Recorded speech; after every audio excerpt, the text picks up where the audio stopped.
2006년도에 남극에서 운석 탐사를 하던 대원들에게 25년 만에 강력한 폭풍이 몰아쳤어요. 그때 8마리 썰매경과 함께 빙판과 눈밭을 탐사하던 한 대원이 절벽에서 그만 굴러 떨어지는 바람에 뼈가 부러져서 중상을 입었어요. 그 탐사대는 서둘러서 피신해야 했습니다. 다행히 그 탈출용 헬리콥터를 탈 수 있었는데, 근데 문제는 사람이 탈 자리도 부족했기 때문에 썰매견들을 태울 자리가 없었어요. 그래서 어쩔 수 없이 썰매견들을 버릴 수밖에 없었어요. 대원들은 최대한 많은 먹이를 남겨두고 떠나면서 멀리 가지마, 기다려야 해, 다시 곧 데리러 올 거야, 그 말을 남기고 떠났어요. 철수하던 대원들은 개들을 포기한 것은 아니고 사람들을 먼저 탈출시킨 다음에 돌아와서 개들을 데려갈 생각이었어요.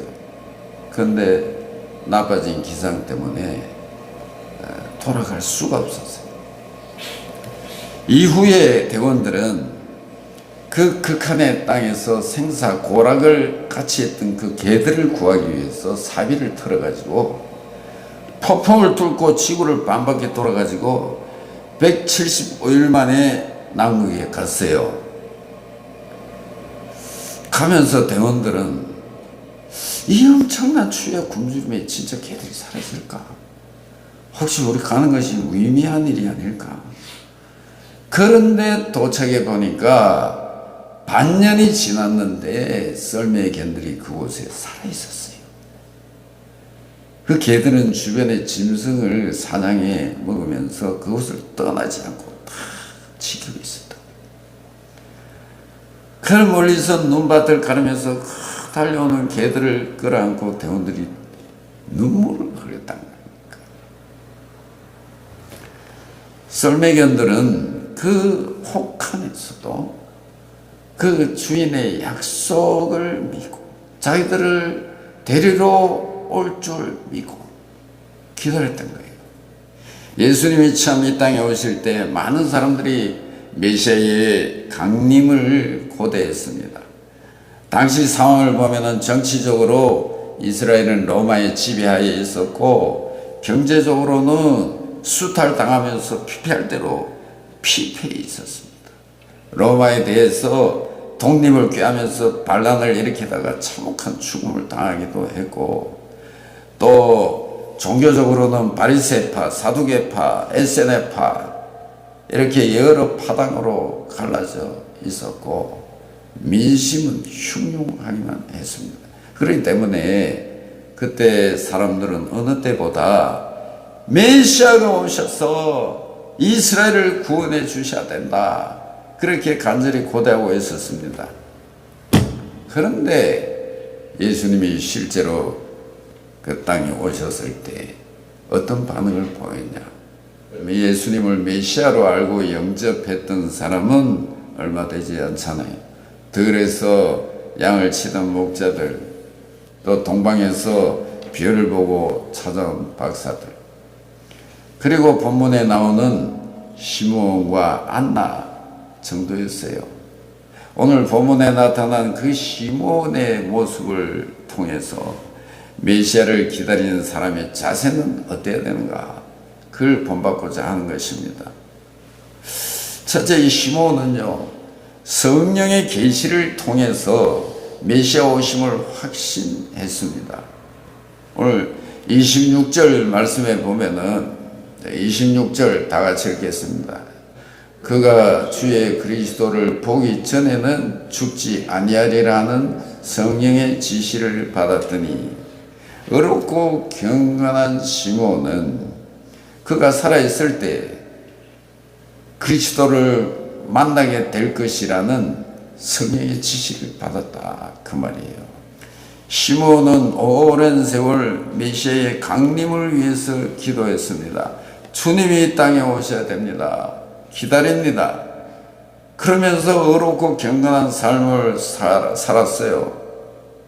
그러니까 하나님이 그 계시 전달자인 성령님을 통해 가지고 시므온에게 너가 메시아를 만나게 될 것이다. 그 계시를 받았어요. 오늘 저와 여러분은 하나님의 말씀을 읽을 때나 들을 때 성령을 통해 하나님의 음성을 듣는 성도가 되기를 축복합니다. 우리 그리스도인은 주님께서 다시 오신다는 약속의 말씀을 믿고 기다리며 살아가는 사람들이에요. 데살로니가전서 4장 16, 17절에 보면 주께서 호령과 천사장의 소리와 하나님의 나팔로 친히 하늘로 쫓아 강림하시려니 그리스도 안에서 죽은 자들이 먼저 일어나고 그 후에 우리 살아남은 자도 저희와 함께 구름 속으로 끌어올려 공중에서 주를 영접하게 하시리니 그리하여 우리가 항상 주와 함께 있으리라. 할렐루야. 그리고 시므온은 그 메시아를 기다리면서 의롭고 경건한 삶을 살았어요. 예루살렘에 시므온이라는 사람이 있으니 이 사람은 의롭고 경건하여 이스라엘의 위로를 기다리는 자라. 성령이 그 위에 계시더라. 이 시므온이란 말은 유대 사회에서 사실은 흔한 이름이었어요. 하지만 그는 메시아를 기다리며 의롭고 경건한 삶을 살았습니다. 하나님과의 바른 관계 속에 깊은 영적인 교제를 하면서 메시아를 대망하며 살아가는 사람이었다, 그 말입니다. 그 독일의 전설에 내려오는 얘기인데요.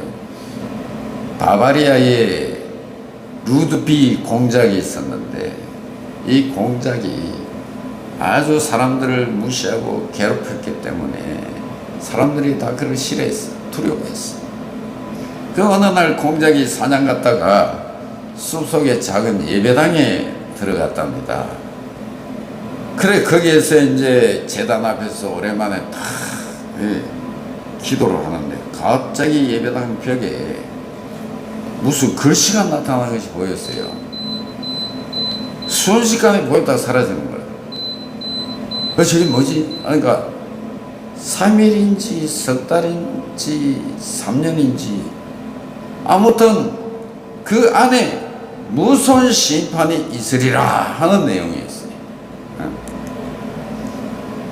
이제 그 못된 짓을 많이 했더니 공작은 그 나름대로 해석을 해서 내가 3일 안에 하나님 앞에 서게 되는구나. 그래서 그는 3개월 동안 아내한테도 잘하고 부하들에게도 잘하고 선을 베풀고 하나님 심판대 앞에 설 것을 생각하고 열심히 선을 베풀어서 3일째 되는 날에 높은 탑에 올라갔습니다.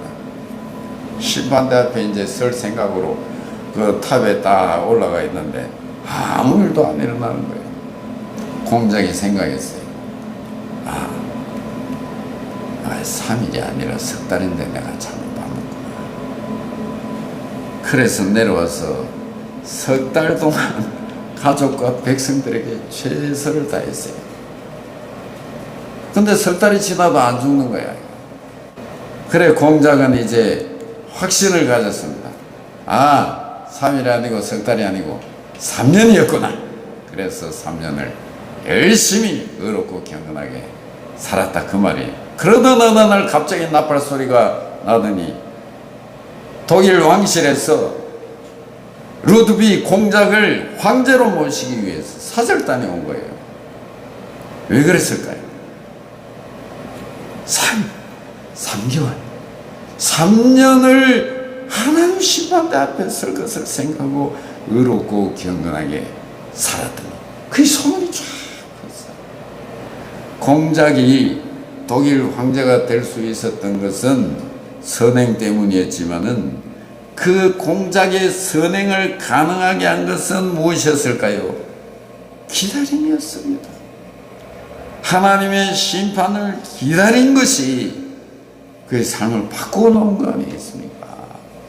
오늘 내가 진정 다시 오실 예수 그리스도를 소망하고 기다리고 산다면 한 달 전보다 어제보다 내 삶은 확실히 달라졌을 겁니다. 주님 만날 준비를 얼마나 잘하며 나는 살아가고 있는가? 나는 오늘 주님이 오셔도 후회 없이 기쁨으로 주님을 만날 수 있는가? 여러분, 이 고민을 하고 준비를 하고 사는 게 성도입니다. 그리고 이 시몬이 마침내 기다리고 기다렸는데 성전에서 메시아를 만나는 엄청난 영광을 얻었어요. 성령의 감동으로 성전에 들어가매 마침 부모가 율법의 관례대로 행하고자 하여 그 아기 예수를 데리고 오는지라. 시몬은 성령에 이끌려서 성전에 나왔을 때 그토록 고대하듯 메시아를 만났습니다. 만나자 입을 열어 찬송을 했습니다. 주제여, 이제는 말씀하신 대로 종을 평안히 놓아주시는도다. 내 눈이 주의 구원을 보았사오니 이는 만민 앞에 예비하신 것이요 이방을 비추는 빛이요 주의 백성 이스라엘의 영광이니이다. 시몬은 그토록 대망하던 메시아를 배웠으니 이제는 죽어도 한이 없습니다. 그렇게 표현한 거예요. 사람이 너무 행복한 순간을 맞게 되면은 이제 죽어도 좋다는 말을 하잖아요. 종을 평안히 놓아주시는도다. 이제는 기쁜 마음으로 세상을 떠나도 괜찮습니다. 하나님 주님을 만난 것으로 충만했던 겁니다.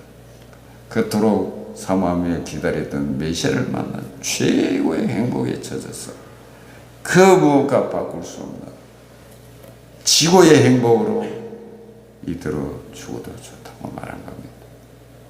어느 30대 남자가 새빵살이로 신혼을 시작했어요. 10년간 허리띠를 졸라가면서 그렇게 아껴가지고 화장실이 밖에 있는 그 작은 집 한 채를 샀어요. 그러니까 얼마나 행복한지. 그러나 화장실이 밖에 있어서 참 불편한 거예요. 그래서 또 10년간을 아끼고 절약해가지고 그래 화장실이 집 안에 있는 아파트를 샀어요. 따뜻하고 얼마나 편안한지. 그런데 그 행복도 잠시야. 아이들이 성장하니까 화장실 하나로 불편했어요. 그래 아내와 상의한 끝에 또다시 10년간을 애써서 화장실이 2개 있는 아파트를 샀어요. 화장실 하나는 그 침실에 딸려 있어서 그래 출근 시간에 아이들하고 이제 신랑이 하지 않아도 됐습니다. 그러던 어느 날 몸이 이상해서 진단을 받았더니 암 말기였어요. 그래서 오래 살지 못하고 죽었어요. 여러분, 이 사람의 인생을 어떻게 평가할 수 있을까요? 화장실 3개 바꾸다 간 사람. 이 좀 극단적인 말인 것 같지만 난 아니야. 난 그런 인생을 살고 있지 않아. 여러분은 그렇게 말할 수 있습니까? 우리가 언제 주님 앞에 서야 할지 모르기 때문에 언제 주님을 만나도 부끄럽지 않도록 최선을 다해서 의롭고 경건한 삶을 살아야 돼. 봉사하며 살아야 돼. 사랑하며 살아야 돼. 기다림은 사랑입니다. 사랑하는 사람은 기다립니다. 거룩한 분을 기다리는 것이 신앙입니다. 모두가 땅만 바라보고 그런 욕심에 사로잡혀 살아가고 있어요. 우리는 하나님을 바라보고 주님을 기다리면서 하는 성도가 되어야 하는 것입니다.